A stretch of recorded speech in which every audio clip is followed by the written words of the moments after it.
Lawrence. Mr. Speaker, to the Minister of Transportation, for 16 long years, since the Harris government killed the building of the Eglinton subway in 1995, the people in my riding and all the residents living in the Eglinton corridor from Etobicoke to Scarborough have been waiting for relief from the bumper-to-bumper gridlock that has created a $6 billion congestion nightmare in Toronto.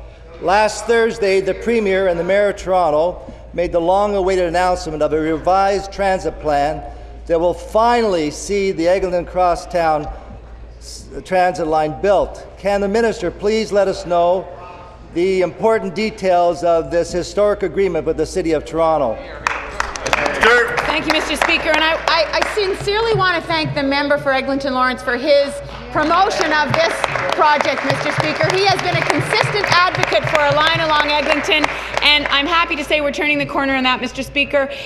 We've reached an agreement on a transit plan that will see the province move forward with our top regional priority, the Eglinton-Scarborough Crosstown LRT. The line will stretch underground from the Mount Dennis area in the west all the way to the Scarborough Town Centre. Wow. Commuters are getting, in fact, Mr. Speaker, a 25-kilometre LRT that will be underground because it will now connect with the Eglinton portion will be underground, and then it will connect with the Scarborough LRT, Mr. Speaker. The Kennedy Station will provide a commuter hub, a transfer hub for the Bloor Danforth subway line, the new LRT buses, and GO Transit. That's worth 80,000 jobs, Mr. Speaker. It's a terrific plan, and we're moving ahead.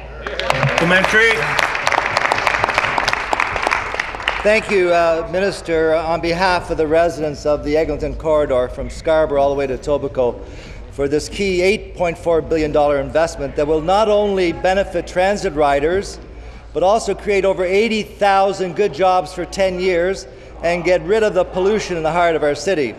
Mr. Speaker, what is amazing is that there are still the usual critics that continue to say that $8.4 billion is not enough and that this new agreement with the City of Toronto should be shelved.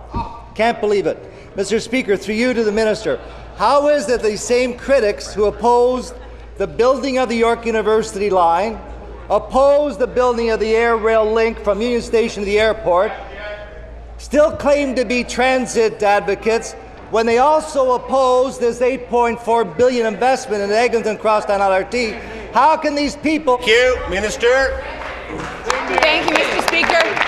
This is the biggest transit investment in a generation, Mr. Speaker. The reality is that we can't get a straight commitment out of the NDP. We can't pin them down on what they believe about transit.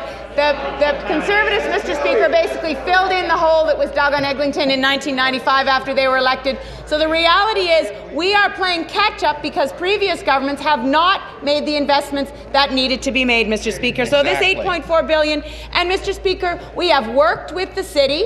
We believe in the local democratic process, Mr. Speaker, and we believe that we needed to work with the city. We have had those negotiations, and those have borne fruit, Mr. Speaker. It's good news for the taxpayers of Ontario because this is a regional line that is going to serve the whole GTHA by reaching across the City of Toronto, Mr. Speaker. A significant part of this arrangement is the Presto card, Mr. Speaker, that will allow people to move. Thank you. New question.